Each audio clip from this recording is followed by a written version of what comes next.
rocks all over the place, but they've all been pushed out of the way to make a path. And if that is the case, you could expect to find traces of the army.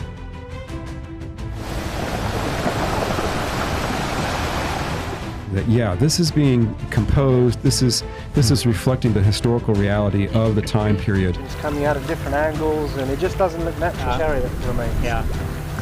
It's explicit. The Bible says, and the Lord sent a strong east wind which blew all night. Near the Sinai, wind blows and splits the water. I could find it from there.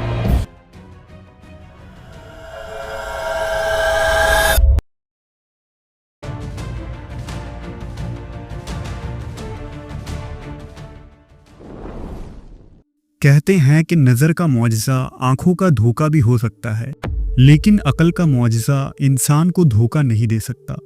आज से 4000 साल कबल जब मूसा अलैहिस्सलाम ने दरियाए नील में असा मारकर रास्ता पैदा किया तो अकल और इल्म वाले हैरत में पड़ गए।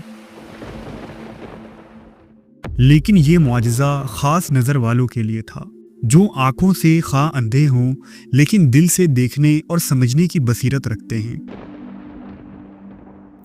हज़रत मूसा अलैहिस्सलाम को अल्लाह तबारक व ताला ने कई मौजज़ों से नवाजा था, जिनमें एक मौजज़ा दरिया को 2 हिस्सों में तकसीम कर देना भी था। वाक़या कुछ यूँ है कि जब मिस्र के हुक्मरान फ़िरौन ने हज़रत मूसा अलैहिस्सलाम और उनके मानने वालों पर जुल्म व सितम की हद कर दी, तब अल्लाह ने हज़रत मूसा और उनके मानने वालों को मिस्र छोड़ने का हुक्म दिया। हज़रत मूसा अपने मानने वालों को लेकर बहर अहमर यानी रेड सी के किनारे पर पहुंचे, लेकिन फ़िरौन अपने लाहो लश्कर के साथ उनका पीछा करता हुआ उस मकाम तक आ पहुंचा ताकि बनी इसराइल को यहाँ घेर कर कत्ल कर दे। ये वक्त इसराइलियों के लिए नहायत ही मुश्किल तरीन थी। आगे समुंदर और पीछे फ़िरौन की फ़ौज मौत बनकर उनकी तरफ बढ़ रही थी। मूसा अलैहिस्सलाम को यकीन था कि इब्राहीम का खुदा उन्हें और इज़राइलियों को अकेला नहीं छोड़ेगा, वो कोई रास्ता ज़रूर निकालेगा। चुनांचा खुदावंद ने मूसा अलैहिस्सलाम पर वही भेजा कि आप अपना असा समुंदर पर मारें। हज़रत मूसा ने जब असा को पानी में मारा तो समुंदर फट पड़ा। बीच से एक खुश्क रास्ता खुल गया और ठांटे मारता हुआ समुंदर दीवारों की तरह दोनों तरफ खड़ा हो गया। ये मंजर देखकर इस्राएलियों की आंखें फटी की फटी रह गईं। हज़रत मूसा के हुक्म देने पर इस्राएली जल्दी जल्दी उस रास्ते पर चलने लगे और आगे बढ़े। इधर फ़िरौन अपने लश्कर समेत जब यहाँ पहुँचा तो ये मंजर देखकर चौंक गया कि ये कैसा तिलिस्म है जो मूसा ने कर रखा है। फिर उसने सोचा कि अगर इस रास्ते से बनी इसराइल गुज़र सकते हैं तो वो क्यों नहीं गुज़र सकता। लिहाजा वो अपने लश्कर समेत इस रास्ते में दाखिल हो गया और आगे बढ़ने लगा। जब बनी इसराइल समुंदर पार कर गए और दूसरी जानिब पहुँचे तो अल्लाह ने समुंदर के इस शिगाफ को दोबारा मिला दिया और फ़िरौन अपने लश्कर समेत बहर अहमर में डूबकर हलाक हो गया।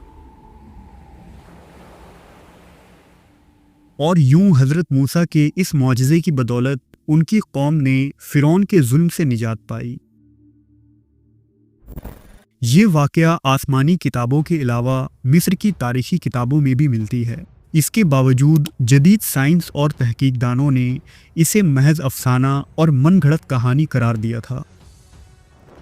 लेकिन कुछ सालों पहले जब आर्कियोलॉजिकल टीम्स ने समुंदर में खोजबीन शुरू की तो उन्हें कुछ ऐसे सबूत मिले जो साइंसदानों के नींद उड़ाने के लिए काफ़ी थे। दरअसल 2 रूसी साइंसदान नोम वोल्जिंगर और एंडरसन ने साबित किया है कि मूसा अलैहिस्सलाम ने वाकई समुंदर के 2 टुकड़े किए थे। उन्होंने अपने एक article bulletin of Russia academy science में लिखा कि उस वक्त बहर अहमर के सतह के ऐन करीब एक समुद्री चट्टान थी। वहाँ से साइंसदानों ने हवा की रफ्तार और तूफ़ान की ताकत का अंदाज़ा किया, जिसके मुताबिक वाज़ेह हुआ कि हवा की रफ्तार 30 मीटर पर सेकंड होने पर समुंदर को पछाड़ सकती है। लिहाजा उस वक्त चट्टान सामने आ गई होगी, और अगर हवा 30 सेकंड पर मीटर के हिसाब से पूरी रात चलती रही होगी तो चट्टान खुश्क और सामने आ गई होगी। मज़ीद ये कि फ़िरौन के लश्कर की तादाद 6 लाख थी और उन्हें इस 7 किलोमीटर के चट्टान को पार करने में 4 घंटे दरकार थे, जबकि पानी ने आधे घंटे में वापस आ जाना था।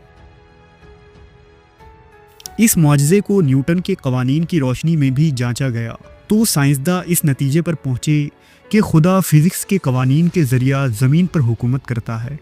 यहाँ इस बात को फरामोश नहीं किया जा सकता कि खुदा जब चाहे कैसे भी हालात पैदा कर सकता है।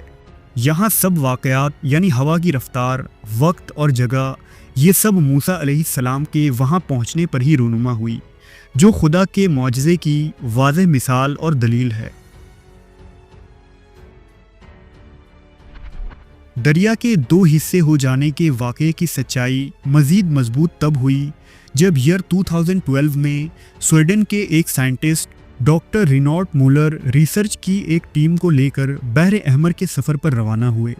डॉक्टर मूलर की टीम ने मिस्र की साहिल पर एक ख़ास मकाम पर समुंदर के तह में गोताखोरों को भेजा, जहां उन्होंने आसार कदीमा की हैरत अंगेज़ चीज़ों को समुंदर के तह में पड़ा हुआ पाया। रिपोर्ट के मुताबिक उस समुंदर के तह में आज भी टूटे फूटे रथ बिखरे पड़े हैं, जिनके पहिए सोने के हैं और उनके आसपास हज़ारों साल पुरानी तलवारें और दीगर कदीम हथियारें भी बिखरी पड़ी हैं। इस जगह से इंसानों और घोड़ों की हड्डियां भी मिली हैं। डॉक्टर मूलर का मानना है कि ये फ़िरौन की फ़ौज की रथ थी और हड्डियां फ़िरौन के फ़ौज और घोड़ों के हैं। उन्होंने इस मौजू पर एक किताब भी लिखा है जिसका नाम द एक्सोडस केस है। डॉक्टर रॉन वाइट ने भी इसी जगह तहकीक की और उन चीज़ों की तस्वीरें और सबूतों को इकट्ठा किया। इंजीनियर कार्ल ड्रेयोस की एक तहकीक जो पब्लिक लाइब्रेरी ऑफ साइंस में पब्लिश हुई थी, इसमें लिखा गया कि 60 मील फ़ी घंटा की रफ्तार से चलने वाली हवाएं एक जगह रुके हुए पानी पर दबाव डालती है तो पानी लहरों की शक्ल में फैल जाता है। ऐन मुमकिन है कि पानी बड़ी लहरों की सूरत में अपनी जगह से हट जाए और बीच में बहुत कम पानी या खुश्की का रास्ता पैदा हो जाए। कार्ल ड्रेविस के इस थ्योरी का जायज़ा दुनिया भर में दर्जनों साइंसदानों ने लिया और उनका भी यही मानना था कि ये बात बिल्कुल मुमकिन दिखाई देती है और बिलाशुबा मूसा अलैहिस्सलाम का दरिया को 2 हिस्सों में तकसीम कर देने की ये कदीम कहानी बिल्कुल सच्ची और हकीकी है। आज भी दुनिया भर के साइंटिस्ट और आर्कियोलॉजिस्ट इस तारीखी हादसे पर रिसर्च करने में लगे हैं ताकि इस पूरे सानहे की तह तक पहुंचा जा सके। रेड सी के तह में मिलने वाले तमाम सबूत और शवाहिद हमारे ईमान को मज़ीद पक्का और पुख्ता कर देती है। ये वाक़या हकीकत में पेश आया था जो हमारे ईमान का एक हिस्सा है और मूसा अलैहिस्सलाम का एक अजीम मुआजिज़ा था और हुक्म खुदावंदी था जिसके ज़रिया फ़िज़िक्स के तमाम लॉज टूट गए और तूफ़ान के पूरे ज़ोर ने इस वाक़े को रूनुमा किया।